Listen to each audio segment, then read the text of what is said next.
कुछ उन तरीकों में शामिल है जिससे हम कोरोना वायरस को हरा सकते हैं।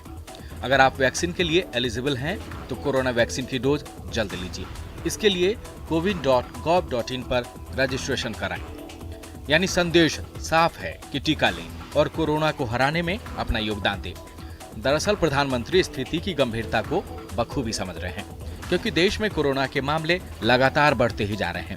पिछले 24 घंटे में 1,26,265 नए मामले सामने आए और 684 लोगों की मौत हो गई। कुछ ऐसा ही हाल बिहार का भी है। पिछले 5 दिनों के बिहार में संक्रमितों का आंकड़ा देखकर आप चौंक जाएंगे। 3 अप्रैल को 836 पॉजिटिव केस सामने आए थे। 7 अप्रैल को यह आंकड़ा बढ़कर 1527 तक पहुंच गया। यानी 5 दिनों के अंदर बिहार में कोरोना के 5,242 मामले सामने आए। कोरोना के बढ़ते मामले को लेकर सीएम नीतीश कुमार ने बिहार वासियों के नाम चिट्ठी लिखी है। मुख्यमंत्री ने लिखा है कि प्रिय बिहार वासियों, कोरोना के मामले एक बार फिर से तेजी से बढ़ रहे हैं, इसलिए सबकी सुरक्षा को लेकर सरकार की चिंता भी बढ़ गई है। इसी संदर्भ में ये पत्र आप सबको लिख रहा हूँ। इस वैश्विक महामारी से हम सबको मिलकर लड़ना है। कोरोना के खिलाफ अब तक हमने मजबूती से लड़ाई लड़ी है, इसलिए हम सभी को बेहद अनुशासित तरीके से निम्नलिखित बातों का कड़ाई से पालन करना होगा।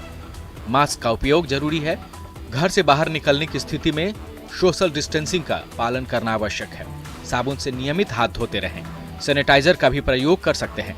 किसी भी स्थान पर जाकर भीड़ भाड़ नहीं करें तथा अनावश्यक बाहर जाने से बचें। बच्चों, गर्भवती महिलाओं, बुजुर्गों तथा अन्य गंभीर बीमारियों से ग्रसित लोगों का विशेष ध्यान रखें। इन्हें घर में ही रहना चाहिए और इलाज जैसी विशेष परिस्थिति में ही घर से बाहर निकलना चाहिए। 45 साल तथा इससे ज्यादा उम्र के लोगों को कोरोना का टीका अवश्य लगवाना चाहिए। इसको ध्यान में रखते हुए समाज के अन्य लोगों को भी टीकाकरण हेतु प्रेरित करें। खांसी, बुखार, सांस लेने में तकलीफ या अन्य लक्षण होने पर कोरोना जांच अवश्य कराएं। मुझे पूरा विश्वास है कि आप सबके सहयोग से हम सब मिलकर इस वैश्विक महामारी को हराएंगे। मतलब केंद्र सरकार हो या राज्य सरकार, दोनों ही सरकारें हर संभव कोशिश कर रही है कि कोरोना के संक्रमण को रोका जा सके। लेकिन ये तभी संभव हो पाएगा जब लोग सहयोग करेंगे और कोरोना गाइडलाइन का कड़ाई से पालन करेंगे। Bureau report, news 18। और सतर्कता क्यों जरूरी है, जरा ये समझिए।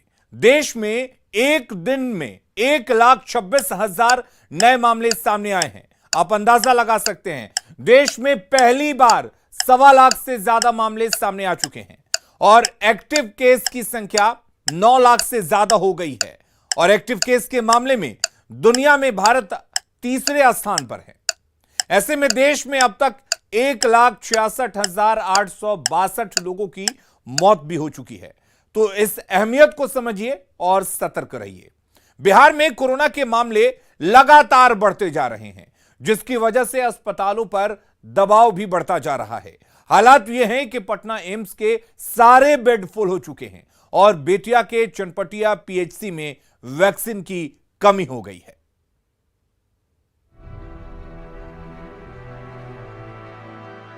बिहार में कोरोना मरीजों की संख्या लगातार बढ़ती जा रही है। पिछले 5 दिनों में 5,242 नए मामले सामने आए। मरीजों की बढ़ती संख्या की वजह से अस्पतालों पर दबाव बढ़ता जा रहा है। सबसे ज्यादा प्रेशर पटना एम्स पर है। यहाँ बेड से ज्यादा मरीजों की संख्या हो गई है। कोरोना का प्रसार हुआ है, अभी बड़ी संख्या में मरीज आ रहे हैं हमारे यहाँ। हमने बेड, आपने सही बताया, 80 बेड थी, उसको बढ़ा के 110 किया है। 110 के बाद भी हमें इतने मरीज आ रहे हैं कि हम सबको एडमिट नहीं कर पा रहे हैं और शहर के दूसरे अस्पतालों में उन्हें भेज रहे हैं, लेकिन कई अस्पतालों में भी बेड नहीं मिल रहे हैं। राज्य में कोरोना मरीजों की संख्या तो बढ़ ही रही है। दूसरे राज्यों, खासकर महाराष्ट्र में वायरस का बढ़ता संक्रमण भी चिंता का कारण बना हुआ है, क्योंकि कोरोना के बढ़ते मामलों के बीच मुंबई और पुणे से 7 स्पेशल ट्रेन बिहार आने वाली है। 10 अप्रैल को पहली स्पेशल ट्रेन दानापुर पहुंचेगी। ये प्लेटफॉर्म नंबर 1 है और इसी प्लेटफॉर्म पे ट्रेन जो है आकर के लगेगी।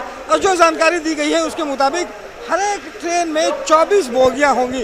और आपको ये नज़ारा दिखा दूं कि ये जो प्लेटफॉर्म आप देख रहे हैं, इसी प्लेटफॉर्म पर 24 बोगियां लगेगी और हर एक बोगी के लिए एक अलग मजिस्ट्रेट और एक अलग टीम बनाई गई है।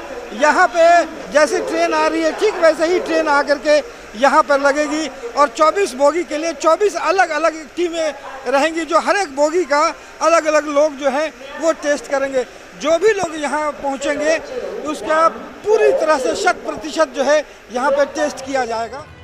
बाहर से आने वाले इन सभी लोगों का स्टेशन पर ही टेस्ट कराया जाएगा। जिसकी रिपोर्ट पॉजिटिव आएगी उसे आइसोलेशन सेंटर में भेजा जाएगा। ऐसी तैयारी सिर्फ दानापुर जंक्शन पर ही नहीं है, पटना जंक्शन पर भी कोरोना को लेकर व्यवस्था चुस्त दुरुस्त कर दी गई है। अभी हम पटना जंक्शन पर हैं। देखिए यहाँ पे पुलिस की जो टीम है वो लगातार अनाउंसमेंट कर रही है। जो लोग हैं बिना मास्क के, जो बिना सोशल डिस्टेंसिंग के, उस पर लगातार हिदायत दी जा रही है कि लोग सोशल डिस्टेंसिंग का पालन करें और मास्क जरूर पहने। और ये ज़रा देखिए कि यहाँ पे जितने भी सामान लेकर के जो लोग आ रहे हैं उसे आइसोलेट करने के लिए वो यहाँ पे रखा गया है, व्यवस्था किया गया है। यानी कोरोना को लेकर सरकार गंभीर है, लेकिन जरूरत है लोगों को सावधान रहने की, क्योंकि उनकी जरा सी लापरवाही कई लोगों पर भारी पड़ सकती है। पटना से न्यूज़ 18 के लिए रवि एस नारायण के साथ अमित सिंह की रिपोर्ट। तो हालात लगातार बिगड़ रहे हैं और थोड़ी सी लापरवाही भारी पड़ सकती है, क्योंकि बिहार में पिछले 5 दिनों में 5242 नए मरीज मिले हैं। ये हम आपको सिर्फ बिहार